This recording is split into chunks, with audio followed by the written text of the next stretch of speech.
ఒక చెట్టు కొమ్మను కొట్టి పడేశారు. చూడండి, తెల్లగా ఫ్లవర్స్ లాగా వీటి మీద పుట్టగొడుగులు లాంటివి వచ్చాయి. ఈ పుట్టగొడుగులు తినరు, కానీ కొంతమంది పుట్టగొడుగులు వేరే తింటారు.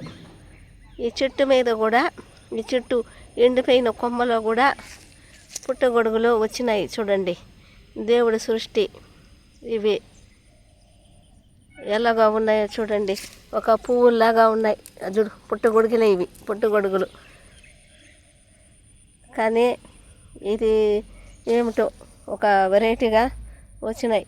చాలామంది కూడా పుట్టగొడుగులు తింటారు, కానీ ఇటువంటివి తినరాదు. ఎండిపోయి కూడా ఆ చెట్టు, ఆ కొమ్మలు ఇలా పుట్టగొడుగులు వచ్చినాయంటే ఆ చెట్టు చనిపోయినా కూడా అది కొన్ని ప్రాణులు జీవించడానికి అవకాశం ఇచ్చింది. ఇది కూడా పుట్టగొడుగులు అంటే కూడా అవి కూడా ప్రాణంతో ఉన్నట్టే కదా. చూడండి ఎంత బాగున్నాయో.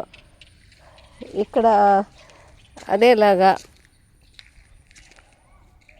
ఈ ప్రకృతి, ఈ చెట్లు, ఈ కానక చెట్లు ఇవన్నీ కూడా బాగుంటాయి. రోడ్లు విలేజెస్లో ఇలానే బాగుంటాయి. ఇక్కడ ఒక ఇంటిలో ఒక అవ్వ ఉంది. ఆ అవ్వకు కూతుళ్ళు, కొడుకులు అందరూ ఉన్నారు.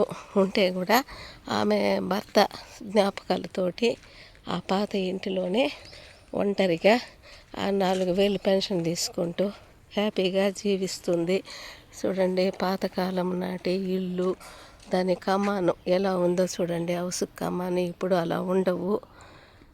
అవ్వ ఒంటరిగా నివసిస్తుంది, ధైర్యంగా నివసిస్తుంది.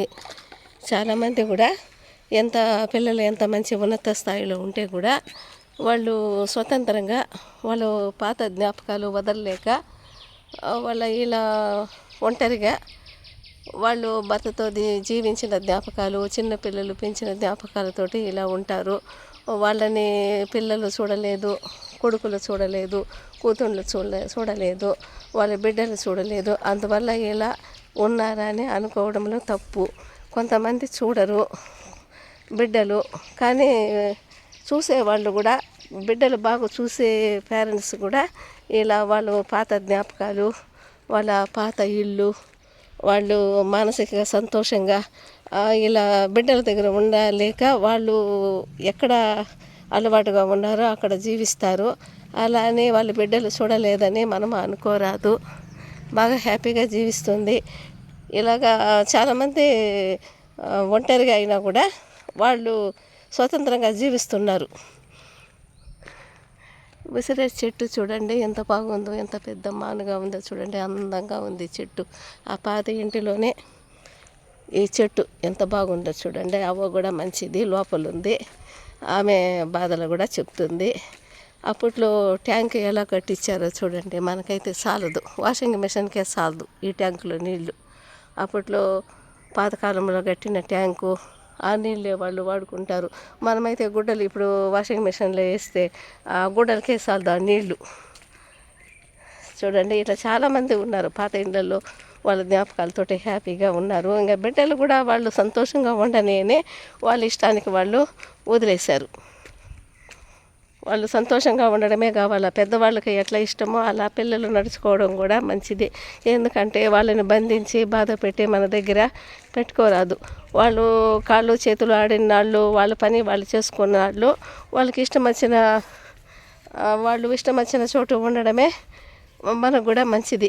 ఇలా వాళ్ళు పిల్లలు కూడా పేరెంట్స్కి తగినట్టుగానే నడుచుకోవాలి.